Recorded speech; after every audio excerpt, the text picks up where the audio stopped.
আল্লাহর কসম ভাই, কেনা দামেই দিচ্ছি। এই মিথ্যা শপথ করে পণ্য বেচা আজ ব্যবসার পলিসি। বাজারে গেলে আমরা তাই দেখতে পাই।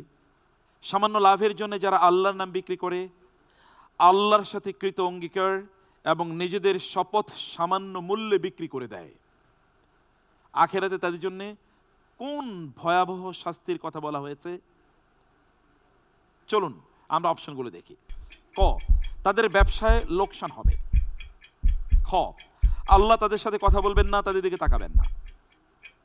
গ, তাদের চেহারা কালো হয়ে যাবে। ঘ, তারা কিয়ামতের দিন অন্ধ হয়ে উঠবে।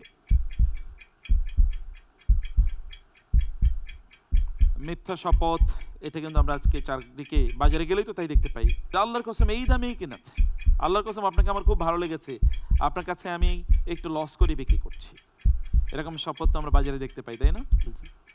এদের জন্য দুনিয়া আখেরাতে ভয়াবহ শাস্তির কথা কোরআনে এসছে, হাদিসেও এসছে। আপনি কোন অপশনটি নেবেন? জি আলহামদুলিল্লাহ, এই প্রশ্নের উত্তর হিসেবে আমি বেছে নিচ্ছি অপশন ক, তাদের ব্যবসায় লোকসান হবে। তাদের ব্যবসা লোকসান হবে আপনি বলেছেন। কোরআন হাদিস বলছে ওয়ালা ইউকাল্লিমুহুমুল্লাহু ইয়াওমাল কিয়ামাতি ওয়ালা ইয়ানজুরু ইলাইহিম ওয়া লাহুম আযাবুন আলীম। কোরআন বলছে অপশন খ, অর্থাৎ আল্লাহ তাদের সাথে কথা বলবেন না, তাদের দিকে তাকাবেন না, তাদের জন্য কঠিন শাস্তি আছে। দুঃখিত, আমরা উত্তরটি নিতে পারলাম না, আলহামদুলিল্লাহ, উত্তরটি ভুল ছিল। এবার যাব র্যাপিড সেগমেন্টে। আপনি সময় পাবেন 3 মিনিট প্লাস। চলুন আমরা স্টার্ট করি। পবিত্র কোরআনের দীর্ঘতম 7টি সূরাকে একত্রে কি নামে অভিহিত করা হয়? অপশনস: ক, আস-সাবতু আত-তিওয়াল। খ, আস-সাবউল মাসানি। গ, আল জাহরাওয়াইন। ঘ, আল মুফাসসাল। জি আলহামদুলিল্লাহ, এই প্রশ্নের উত্তর হিসেবে আমি বেছে নিচ্ছি অপশন ক, আস-সাবউত তিওয়াল। আস-সাবউত তিওয়াল আপনি বলেছেন, সঠিক আনসার। পরবর্তী প্রশ্ন। কোরআনী পরিভাষায় সবর এর মূল দাবি নিচের কোনটি? ক, ধৈর্য ধরে বসে থাকা। খ, সত্যে অবিচল এবং আবেগ নিয়ন্ত্রণ করা।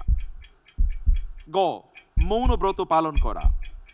ঘ, প্রতিকূলতা মোকাবেলা করা। জি আলহামদুলিল্লাহ, এই প্রশ্নের উত্তর হিসেবে আমি বেছে নিচ্ছি অপশন ঘ, প্রতিকূলতা মোকাবেলা করা। আপনি বলছেন সবর মানে প্রতিকূলতা মোকাবেলা করা।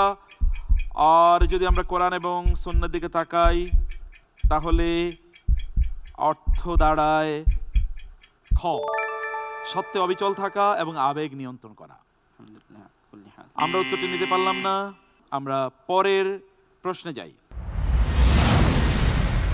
শুরুতে বিভিন্ন সৃষ্টির নামে আল্লাহর শপথ বা কসম করার মূল কোরআনিক উদ্দেশ্য কি?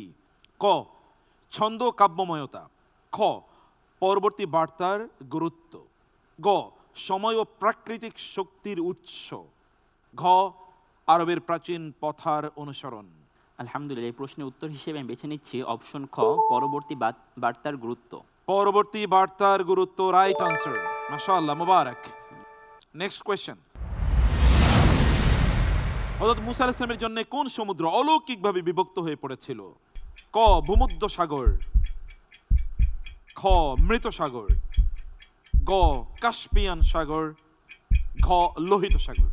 যে প্রশ্নের উত্তর হিসেবে বেছে নিচ্ছি অপশন ক, ভূমধ্য সাগর। ভূমধ্য সাগর তো অনেক দূরে, ভিন্ন দিকে, একেবারে উল্টা রাস্তায়। মূলত এটি হচ্ছে লোহিত সাগর। উত্তরটি আমরা নিতে পারলাম না, রং আনসার। Next question. কোন সাহাবী এক রাকাত সালাত না পড়েও জান্নাতে প্রবেশ করেছেন? ক, সাদ ইবনে মুআজ রাদিয়াল্লাহু তাআলা আনহু। খ, বেলাল ইবনে আবি রাবাহ রাদিয়াল্লাহু তাআলা আনহু। গ, আবু বকর সিদ্দিক রাদিয়াল্লাহু তাআলা আনহু। ঘ, আমর ইবনে সাবিত আল উসাইরিম রাদিয়াল্লাহু তাআলা আনহু। যে প্রশ্নের উত্তর হিসেবে বেছে নিচ্ছি অপশন ঘ, আমর ইবনে সাবিত আল উসাইরিম রাদিয়াল্লাহু তাআলা। আপনি ভেরি ইন্টেলিজেন্ট ম্যান, কারণ বাকিরা অনেক দিন বেঁচে ছিল, এটা হতেই পারে না।